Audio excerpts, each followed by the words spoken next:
There are a number of things to consider when renting a car, especially for an extended road trip. And in this video, I'm going to go over some of the most important things that you should be aware of or that you should consider before you put pen to paper.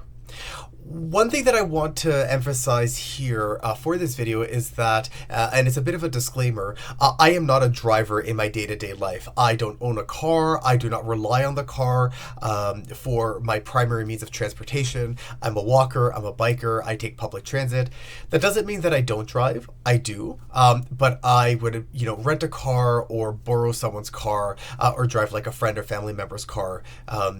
If I'm going to use a car for anything. I don't own one myself. And the other thing that I should mention is that I live in Toronto, in a large North American city.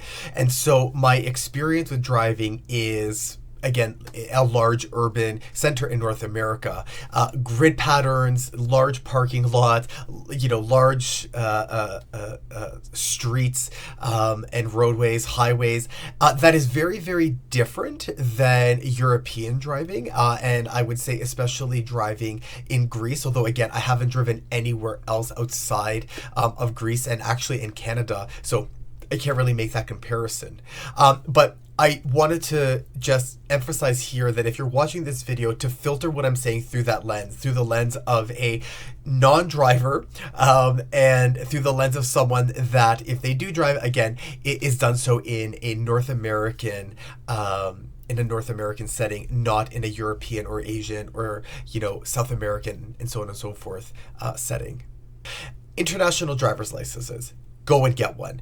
Even though the nation of Greece passed a law that said that they are no longer required for certain countries, Canada being one of them, from what I read online, it's my understanding that some car rental companies will ask for them. And of course, if you have to deal with the police for whatever reason, whether it's an accident, knock on wood, or if you get a ticket, it's far more likely that they will ask for one, even if the license that you provide is from a country that is exempt from having an international driver's license. So from what I read, go and get one. I went and got one. If you live in Canada, it's very simple to get one. You can go to your nearest CAA store, and they can do it for you in 30 minutes. And I think it cost me just around, $50. And it's good for an entire year. If you don't live near a CAA store, you can fill out all the paperwork online and then submit it, I think, via snail mail, but there may be a way to send it digitally. But because I live, in Toronto and I am in proximity to a CAA location, I just made my way there, got everything that I needed, and I was set to go. So be aware that even though you may not need one, you probably still should spend the money to go and get one. And if you aren't from an exempt country, then you'll definitely need one. You can go on to the internet and do a quick search to see if your name is on the list. Okay, so you've decided to rent a car. There are a number of car rental agencies in Greece to choose from, and as such, there's a lot of opportunity to find really good deals. There is no right or wrong way to do your research, but I decided to sort of stick to rentalcars.com. It's a website that was recommended through the various, blogs and sites that I visited when I was researching where to rent a car and how. And it's a great website. There's also an app that you can download so that you can keep track of all that information when you do make a decision while you're on the road. And I found that it was really great at outlining, locations that were accessible, as well as finding me, the best prices. So again, rentalcars.com, great website for researching different prices and different availabilities and different agencies all at the same time. It's a bit of a one-stop shop website. I ended up going with Vidin, the location near the Acropolis, and I would recommend them as well. Great price, which I'll talk about about in a minute, and just great customer service as well. It is a really good location for pickup and drop off, but one thing that I will flag for you here as you are reviewing cars, whatever website you decide to use to make that determination, is to think about where your pickup and drop off is. The benefit of a downtown or central location is that it's probably easy to get to by public transit, and then easy to access your hotel afterwards once you drop off the car. However, as someone who isn't a driver, and let alone a European driver, the first initial venture outward into a very main city street in a city like Greece, and then trying to maneuver my way while holding onto my phone, trying to find my way onto the highway, there really not being any places to pull over to look at my phone or to figure things out, it was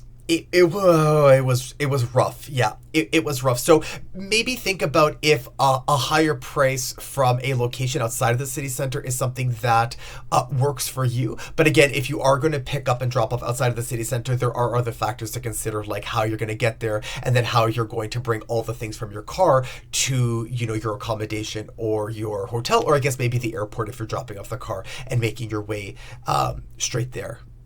There are a number of costs associated with renting a car. The car itself, gas, parking, perhaps even additional prices when it comes to accommodation, just because you may want to stick to hotels that have parking available, which can actually limit the number of hotels that you can choose from as you're making your way through the Greek mainland.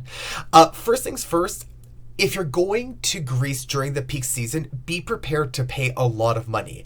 I ended up renting a car, like I said, at the very end of October, primarily for the month of November, so I was able to get a really good deal.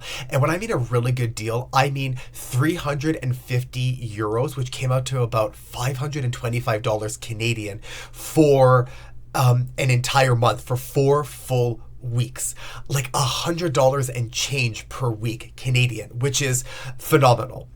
My understanding from locals and from other people who have rented cars is that during the peak season, like June, July, August, even September, and parts of May, is that you're looking at 500 to 700 euros a week. That's up to $1,000, at least in Canadian prices, a week, which is insane. So do think about and do maybe do a little bit of research when it comes to the car rental that you want. There are ways to save money, like picking an economy model over a larger model, but again, a lot of this is going to be determined by when you decide to go to Greece. So again, as someone who went during the off season and loved both the weather and the prices and the openness or the space available on roads, I'm going to advocate going during the off season. I mean, I don't think I'm trying to influence you to go during the off season, but I mean, I guess I am. Am I an influencer? No, I'm not an influencer. I don't have enough people subscribed to my YouTube channel to be an influencer. And also, who's paying me? Again, it's not like the Greek Ministry of Tourism is paying me to convince you to go to Greece during the off season. Although, maybe I should write them an email. I could definitely use more drachmas. Yes, they're worthless now, and also they don't exist. But listen, with the way that the EU is going, who knows what the future holds. In any case, I had a really good experience, again, going during the off season, and I had a really good experience, again, just from a financial standpoint, in terms of money, renting a car and driving through the mainland during the off season. So I'm just going to recommend that you really consider that as well, should you be someone like me who's really, a budget traveler and very budget conscious. One thing that I was not prepared for, and again, because I had the plane ticket booked and the car booked, although the car, you could cancel, but really it was the plane ticket and some of the accommodations that I had started booking. I did not know how expensive gas was in Europe. In Canada, and if you're watching from the United States too, we do not have anything to complain about compared to what Europeans pay in gas. I was averaging €1.85 per liter, which came out to about $3 Canadian per liter. And I would fill up my tank with, I think, maybe 20 to 25 liters. But I would also, use up a lot of those liters because I ended up renting a Nissan Micra, which is a very small car. And again, I recommend that you get the smallest car possible as a cost-saving mechanism as well. But yeah, I was spending anywhere from 20 to 30 euros on half a tank. Like half a tank. And that was usually spent getting me from one city to another. I was usually able to stretch it, maybe making it to one other city. But, because of the mountain driving and because the roads that I was taking weren't so direct, even if you're only going 100 kilometers in terms of distance, you're actually driving like 250, and a lot of it is winding. And let me tell you, you are burning gas making your way up those mountains, right? It's not a straight road all the way across where, in Canada, you can maybe spend, a full tank of gas doing 500 kilometers from Toronto to Montreal.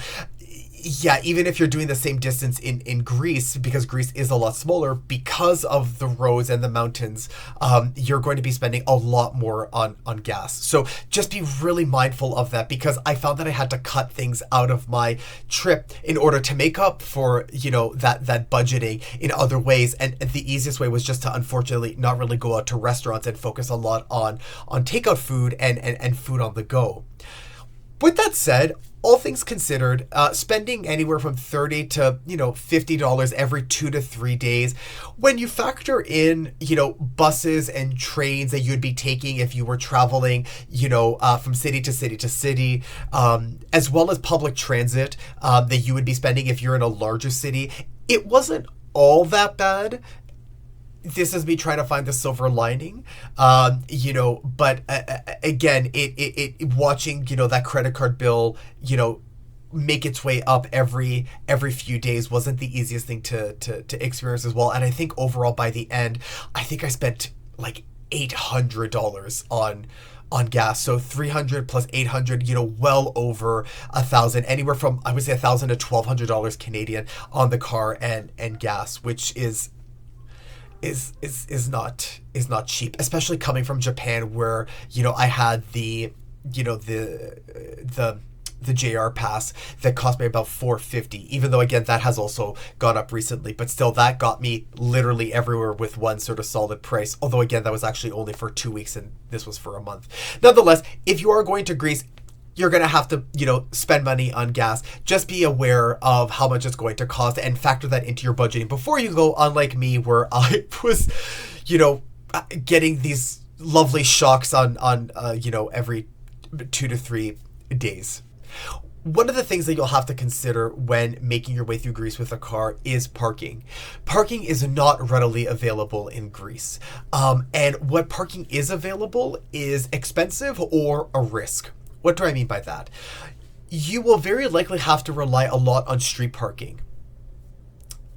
Street parking is risky because, and you will probably notice this as you're making your way through Greece, people will just park wherever they want. They will park in any direction. The cars, you'll be making your way down the street and you'll see cars facing each other, or, in ways where you're like, no, all the cars are supposed to be facing one way. Clearly someone was driving and said, oh, there's a parking spot. They veered from, oncoming traffic into that parking spot. You will also notice that there are a lot of messed up cars, a lot of damaged cars.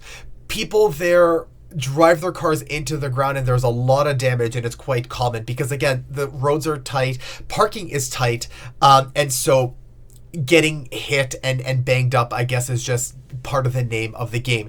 Very stressful when you are a car renter and you are on the hook for those damages. If you're going to park in a parking lot, be prepared to pay money. A lot of times they will charge you hourly during the day, and then there's an overnight fee. I did get pretty lucky when I was making my way through Greece. I was able to find a lot of street parking, or was able to find parking through the hotels. Some hotels have parking lots that are pretty safe to park in, but that was few and far between. Other times, hotels did have parking out in front, which worked, and sometimes they didn't. Some of the hotels you were able to just kind of make your way into a spot and it was easy. Other times, unfortunately, you kind of had to do like a parallel parking on a mountain, which I just didn't want to do. Sometimes you're able to find municipal lots that were cheap. there were times where I ended up spending 20 to $25, a night, in order to park, my car. And if you are doing street parking, unlike North America, where there's relatively clear signage about where you're allowed to park and where you're not allowed to park, I found that it was a bit of a free-for-all. I couldn't find any sort of parking signs, and it also just didn't seem like anybody there really cared. But there were times where I went to park somewhere and people were like, oh, I wouldn't park there, you're going to get a ticket or towed. So there was always a risk element when I parked on the street, especially overnight, which wasn't fun. But hey, you're gonna have to like dive into it or be prepared to pay an arm and a leg to park in some of these municipal lots. So again, just keep that in mind as you're budgeting for your trip, that you can spend anywhere from $10 to $20 to $25 a day should you not be comfortable with street parking, or you might get towed and spend, I don't know, $200 to $300 or euros. Luckily, I didn't get a ticket and I wasn't towed, but parking was quite stressful and one of the most challenging parts, even more so than driving, which is not something that I was prepared for. So be prepared for that.